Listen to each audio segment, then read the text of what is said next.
حضرت سیدنا یزید بن سلط الجوشی فرماتے ہیں کہ ایک مرتبہ میں اپنے ایک عابد و زاہد دوست سے ملنے بصرہ گیا۔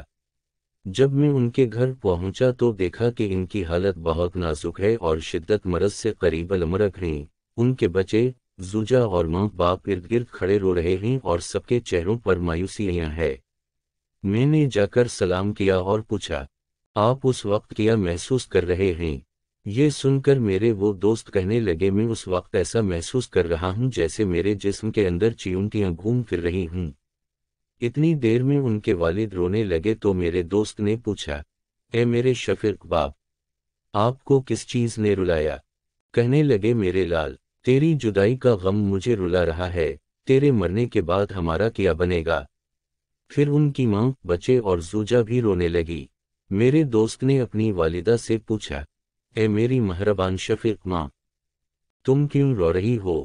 ماں نے جواب دیا، میرے جگر کے ٹکڑے، مجھے تیری فرقت کا غم رلا رہا ہے، میں تیرے بغیر کیسے رہ پاؤں گی؟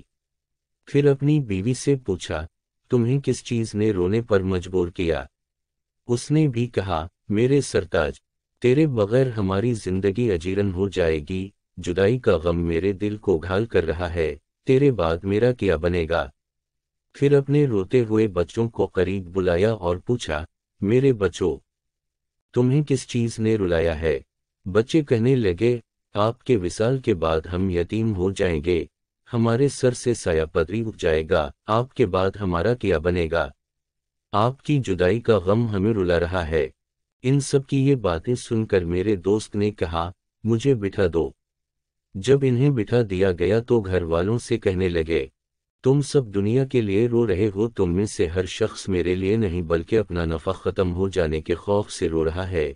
کیا تم میں سے کوئی ایسا بھی ہے جسے اس بات نے رلایا ہو کہ مرنے کے بعد قبر میں میرا کیا حال ہوگا؟ عنقریب مجھے وحشت ناک تنگواؤ تاریخ قبر میں چھوڑ دیا جائے گا۔ کیا تم میں سے کوئی اس بات پر بھی رویا کہ مجھے مرنے کے بعد منکر و نکیر سے واسطہ پڑے گا؟ کیا تم میں سے کوئی اس خوف سے بھی رویا کہ مجھے میرے پروردگار عزوجل کے سامنے حساب و کتاب کے لیے کھڑا کیا جائے گا؟ تم میں سے کوئی بھی میری اخروِ پریشانیوں کی وجہ سے نہیں رویا بلکہ ہر ایک اپنی دنیا کی وجہ سے رو رہا ہے۔ پھر ایک چیخ ماری اور ان کی روح قفص نصری سے پرواز کر گئی۔ اللہ عزوجل کی ان پر رحمت ہو اور ان کے صدقے ہماری مغفرت ہو، آمین بجاہ النبی الامین۔